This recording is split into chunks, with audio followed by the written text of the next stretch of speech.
ඔයාලා හැමෝම සාදරයෙන් පිළිගන්නවා ස්කයිවර් රිව්ස් අපේ YouTube channel එකට. ඉතින් අද අපි බලන්න යන්නේ One Punch Man season 3 එකේ 11 වෙනි එපිසෝඩ් එක. ඉතින් මේ එපිසෝඩ් එක ගැන කිව්වොත් එහෙම මේක One Punch Man season 3 එකේ මේ වෙනකන් රිලීස් වෙච්ච එපිසෝඩ් අතරින් හොඳම එපිසෝඩ් එක කියලා නම් කරන්න පුළුවන්. ඒ මොකද මේ එපිසෝඩ් එක සුපිරි ෆයිටින් සීන්ස් ගොඩක එකතුවකින් හැදිලා තියෙන නිසා. ඒ වගේම අපිට මේ එපිසෝඩ් එකේදී ඩ්‍රැගන් මට්ටමේ රාක්ෂයන්ගේ සැබෑම බලයත් බලා ගන්න පුළුවන් වගේම ගෝඩ් මට්ටමේ බලයක් තියෙන රාක්ෂයෙක්වත් බලාගන්න පුළුවන්. කතාවට යන්න කලින් ඔයත් තාම අපේ channel එක subscribe කරපු නැති කෙනෙක් නම් subscribe කරලා bell icon එක all දාගන්න අමතක කරන්න එපා. එතකොට තමයි ඔයාටත් අපි වීඩියෝ එකක් දාපු ගමන් මෙන්න මේ වගේ notification එකකින් ඒක ගැන දැනගන්න පුළුවන්. එහෙනම් ඉතින් කතා කරා ඇති අපි යමු අද වීඩියෝ එකට. 11 වෙනි එපිසෝඩ් එක පටන් ගත්තා අපිට පැනලා යන ගමන් ඉන්න child emperor වයි වගම්මවයි පෙන්නනවා. ඉතින් ඔයලා ඇදී වගම්ම child emperor ගෙන් අපි මෙතනින් එළියට ගියාට පස්සේ ඔයා මාව මගේ තාත්තා ගාවට යනකම්ම එක්කන් යනවා නේද කියලා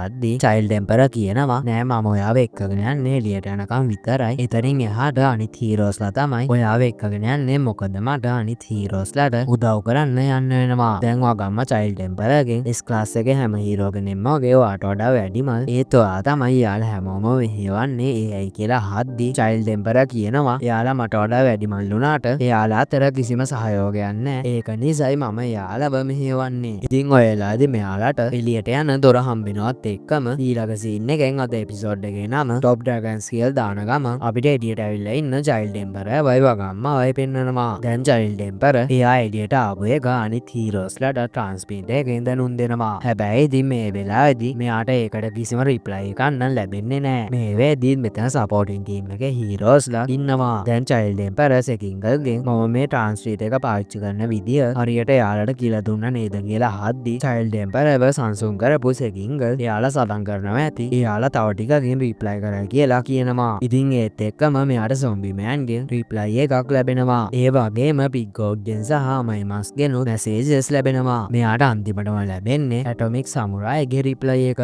ඉතින් ඔයලාදී atomic samurai ගේ අතින් වැරදිලා child emperor ගෙන් ආපු message එක delete වුණා. ඒක මොකද්ද කියලා දන්නේ නැති atomic samurai මෙයාලට තවත් එක විශේෂ කාරණාවක් කියනවා. ඒ තමයි මට සොහනක් වගේ තැනක ඉඳලා ළමයෙක්ව හම්බුණා. ඔයාලට මේ පණිවිඩය ලැබුණා නම් ඒ ගැන දැනුවත් වෙන්න. ඒ දරුවා ආරක්ෂිතයි. දැන් මේ පණිවිඩය ලැබුණු child emperor atomic samurai ගෙන් තවදුරටත් ඒ ගැන ඇහුවා. හැබැයි ඉතින් ඔයලාදී atomic samurai ගේ connection එක lost වෙන නිසා මෙයාලා එක්කෙනෙක්ටවත් ඒ ගැන වැඩිදුර තොරතුරු ලබා ගන්න හැකියාවක් ලැබෙන්නේ නෑ. ඉතින් ඔයලාදී child emperor වගම්මගෙන් ඔයා ඒ වගේ ළමයෙක් ගැන දැනගෙනද මට ඒ ගැන කිව්වේ නැත්තේ කියලා අහද්දී ගොඩක් බය වුණ වගම්මා ඔව් මම ඒ ගැන දැනගෙන හිටියා. හැබැයි මම බය වුණා ඔයා ඒ ළමයාත් බේරගන්න යයි කියලා. ඒක නිසායි මම කිව්වේ නැත්තේ කියලා කියනවා. ඒක ඇහුණ child emperor වගම්මව සෙකින්ගල් ඇතුළු කණ්ඩායමට බාර දීලා මෙතනින් යන්න හදද්දී සෙකින්ගල් යාව නවත්තන්න හැදුවා. child emperor ඔය වෙලාවට දාන බැල්ම නිසා බය වුණ සෙකින්ගල් යාව තවදුරටත් නවත්තන්න හදන්නේ නෑ. ඒ වගේම ඒක දැකපු supporting team එකේ heroesලාගේ හිතවල child emperor ගැන තිබ්බ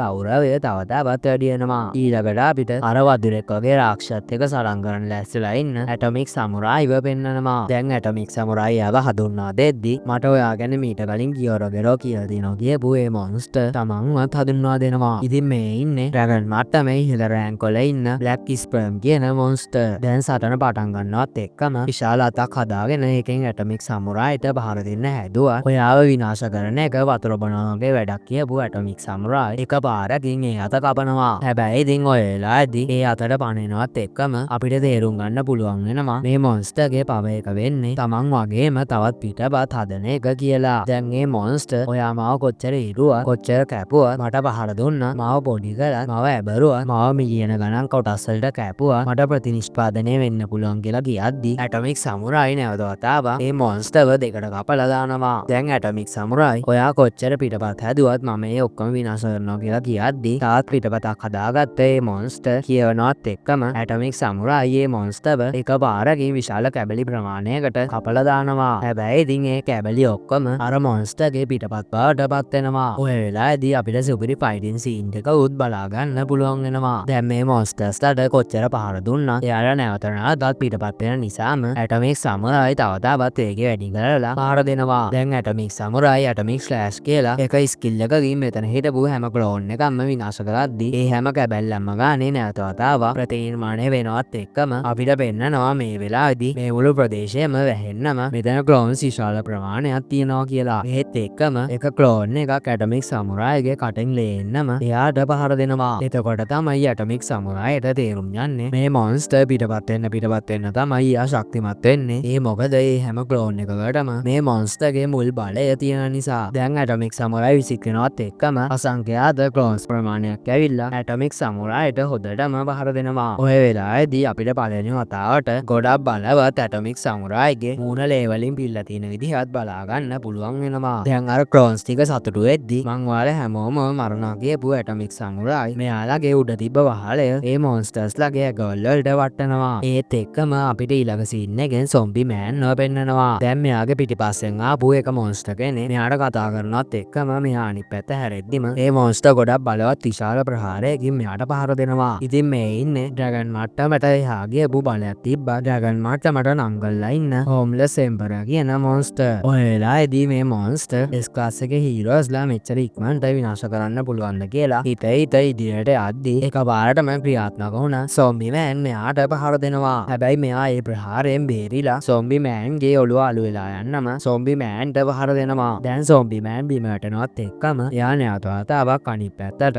ඒ මොන්ස්ටර්ට තුවාක්කුවෙන් පහර දෙනවා. හැබැයි ඒ මොන්ස්ටර් එකම එක විදුලි බෝලයක් පාවිච්චි කරලා ඒ උණ්ඩය නවත්තනවා. ඒත් එක්කම නැවත වතාවක් ඔළුව රිකව කරගත්ත සොම්බි මෑන් එයාගේ ශරීරය ඇතුළ තිබ්බ තුවාක්කුවක් එළියට අරගෙන ඒකෙනුත් ඒ මොන්ස්ටර්ට වෙඩි තියනවා. හැබැයි ඉතින් ඒ මොන්ස්ටර් විශාල විදුලි ප්‍රහාරයකින් සොම්බි මෑන්ගේ ප්‍රහාරය වළක්වන ගමන් එයාට පහර දෙනවා. දැන් ඒ මොන්ස්ටර් ඔයා තමයි අමරණීයත්වය තියනවා කියපු සොම්බි මෑන් කියලා කියද්දී සොම්බි මෑන් ඔව් මට අමරණීයත්වය තියෙනවා. ඔයා කොච්චර පහර දුන්නත් ඔයාට මාව මරන්න බෑ. ඔයාට කොහොමද ඔච්චර ශක්තියක් තියෙන්නේ කියලා අහද්දී ඒ මොන්ස්ටර් එයාගේ කතාව කියන්න පටන් ගන්නවා. ඉතින් මේ හෝම්ලස් එම්පරර් කියන්නේ මාසයකට කලින් අපි වගේම සාමාන්‍ය මිනිස්සෙක්. එයාව රැකියාවෙන් අස් කරපු නිසා එයාගේ ගෙදරිනුත් එලවලා තියෙනවා වගේම ඊට පස්සේ එයා තනියම තමයි ජීවත් වෙලා තියෙන්නේ. එහෙම ඉද්දී එයාට එකපාරටම තේරිලා තියෙනවා මිනිස්සු ස්වභාව ධර්මයේ න්‍යායයන් වලට පටහැනිව තමයි ක්‍රියා කරන්නේ. ඒක නිසා මේ තියෙන්නේ අපේ ඇත්තම මවුලෝකේ නෙමෙයි මේක වෙනස් වෙලා. එහෙම හිතනකොට මෙයාට මිනිස්සු මැරෙන්න ඕනේ කියලා තේරිලා තියෙනවා. ඒක එක පියවරක් විදියට මෙයා තමන්ව මරා ගන්න යද්දී ඒ වෙලාවේදී එතනට එකපාරටම ආපු දෙවියන් විදියට හඳුන්වන එක කොස්මික් ජීවිය මෙයාට මිනිස්සුන්ව මරන්න කියලා දෙවියන්ගේ බලය ලබා දීලා තියෙනවා. එදා ඉඳන් තමයි මෙයා මේ වගේ රාක්ෂයෙක් විදියට වැඩ කරන්න පටන් අරන් තියෙන්නේ. ඒක නිසා තමයි මම කිව්වේ මෙයාට ඩ්‍රැගන් මට්ටමට වඩා බලයක් තියෙනවා කියලා. ඔය වෙලාවේදී මේ මොන්ස්ටර් නැවත වතාවක් සටන් ගන්න හදනවත් එක්කම මෙච්චර වෙලා කාලය ගන්න ඕන නිසා මේ කතාව අහගෙන හිටපු සොම්බි මෑන් තවත් කාලය ගන්න කියලා හිතාගෙන ඒ මොන්ස්ටර්ගෙන් ඔයා කොහොමද හරියටම ඒ දෙවියන් කියලා කියන්නේ කියලා අහද්දී ඒ මොන්ස්ටර් විකාර කතා කියන්න එපා කියලා කියනවත් එක්කම අපිට ඊළඟ සීන් එකෙන් ඔයාලා හැමෝම දවස් ගානක ඉඳන් ඉල්ලපු අපේ සයිතමාව පෙන්නනවා. හැබැයි ඉතින් ඒකත් තප්පර 3කට විතරයි. ඒත් එක්කම අපිට තවත් එක සටනක් පෙන්නනවා. දැන් අර හිරගෙදර ආරක්ෂා කරපු මොන්ස්ටර්ස්ලා ටික පොඩි පිසිනට හොදටම පහර දෙනවා. ඒත් එක්කම මෙයාලා පුරිපුරි පිසින මැරුණා කියලා හිතද්දී අපිට තාමත් පණ පිටින් ඉන්න පුරිපුරි පිසිනව පෙන්නනවා. දැන් අර මොන්ස්ටර්ස්ලා අපි අපේ සම්පූර්ණ පවර්ස් පාවිච්චි කරා මෙයා මැරුන්නේ නැණි කියලා පුදුමෙන් ඉද්දී පුරිපුරි පිසින කියනවා මම ඔයාලගෙන් ලැබුණ සෑම වේදනාවක්ම ඒහා සමාන ආදරයකින් වැළඳගත්තා. ඒකයි මට මොකොත් උනේ නැත්තේ. ඉතින් මෙයා ඒ ස්කිල් එක හඳුන්වන්නේ ඒන්ජල් හග් කියලා. දැන් මේ රාක්ෂය ටික මෙතනින් පැන ගන්නවා ගද්දී මෙයාලව නවත්තන ඩීමන් තර්ජන මට්ටමේ වැකියුම කියන මොන්ස්ටර් දැන් ඔයාලා මෙතනින් පැනලා ගියොත් එහෙම ඔයාලව ගියෝරෝ කෙරේ යොරෝචි මරයි කියලා කියද්දී ඒ රාක්ෂය ටිකේ රාක්ෂයට එහෙනම් ඔයා මෙයාව පරාද කරන්න කියලා කියනවා. ඔය වෙලාවේදී එහෙනම් මම මේක කරන්න ගියපු ඒ මොන්ස්ටර් එකපාරටම අනිත් මොන්ස්ටර්ස්ලාව උරා ගන්න පටන් ගන්නවා. ඒක දැකපු පුරිපුරි පිසින ඔයාට ඔයාගේ යාළුවෝ ගැන කිසිම ආදරයක් නැහැ කියලා කියද්දී ඒ මොන්ස්ටර් අනිත් මොන්ස්ටර්ස්ලාගේ පවර්ස් පාවිච්චි කරලා පුරිපුරි පිසිනට පහර දෙනවා. දැන් ඒ ප්‍රහාරයෙන් ගොටි කාපු පුරිපුරි පිසින වෙවුලන්න පටන් ගන්නවත් එක්කම එයා නිකමට වගේ යාගේ ඇගිල්ලා ඒ ළඟ තිබ්බ කනෝගින් තියද්දී එකපාරටම එතන තිබ්බ බිත්තිත් එක්ක විනාශ වෙනවා. දැන් පුරිපුරි පිසින පේන විදිහට නම් ඔයා නිසා මට අලුත් ස්කිල්ලක් හම්බුණා කියලා කියලා ඒ ටෙක්නික් එකෙන් අර මොන්ස්ටර්ට පහර දෙනවා. ඒ ප්‍රහාරය වැදිලා ඒ මොන්ස්ටර් විනාශ වෙනවත් එක්කම ඒ මොන්ස්ටර් ගිලලා දාපු අර මොන්ස්ටර්ස්ලා ටිකත් එළියට එනවා. ඔය වෙලාවේදී ඒ මොන්ස්ටර්ස්ලා මෙයාගෙන් බේරෙන්න මෙතනින් පැනලා යනවා. දැන් මෙතනට තවත් එක මොන්ස්ටර්ස්ලා කණ්ඩායමක් එනවා. ඉතින් මේ මොන්ස්ටර්ස්ලා තමයි අර බූස් රාක්ෂයෙක් ඇවිල්ලා පොරේ පිසිනගේ හිරගෙදරින් මොන්ස්ටර්ස්ලා කරගෙන අරගෙන ගියපු හිරකාරයෝ ටික. දැන් ඉතින් මේ මොන්ස්ටර්ස්ලා දැකපු අපේ පොරේ පිසින මොන්ස්ටර් ඇසෝසියේෂන් එකට සාප කරලා මේ මොන්ස්ටර්ස්ලාව බදා ගන්න හදද්දි ඒ මොන්ස්ටර්ස්ලා ටික එකතු වෙලා පොරේ පිසිනට වට කරගෙන ගහනවා. ඉතින් පොරේ පිසින මේ මොන්ස්ටර්ස්ලාට ගොඩක් ආදරය කරාට යාලා නම් ඉන්නේ පොරේ පිසිනත් එක්ක ගොඩක් තරහින්. පේන විදිහට නම් මෙයා හිරගෙදරදී මේ හිරකාරයන්ට අනවශ්‍ය ලෙස හිරිහැර කළා වගේ. දැන් එකපාරටම සිහියට එන්න කියාගෙන මේ මොන්ස්ටර්ස්ලාගෙන් බේරන පොරේ පිසින ඔයාලට මතකද අපි වන්දනාගාරයේදී එකට හිටියා. අපි හැමෝම එකිනෙකාට ආදරය කරා. ඒ වගේම අපේ හදවත් සම්බන්ධ වුණා. ඉතින් පොරේ පිසින මෙහෙම කියන්න ඒ මොන්ස්ටර්ස්ලාගේ තරහ තව තවත් වැඩි වෙනවා. දැන් එකපාරටම මෙයාගේ පිටිපස්සෙන් අර බූස් රාක්ෂයා මතුවෙනවා. ඒ බූස් රාක්ෂයෙක් වුණ කෙනෙක්ට ආයේ කවදාවත් මිනිස්සෙක් වෙන්න බෑ කියලා කියනවා. ඒක ඇහුණ පොරේ පිසින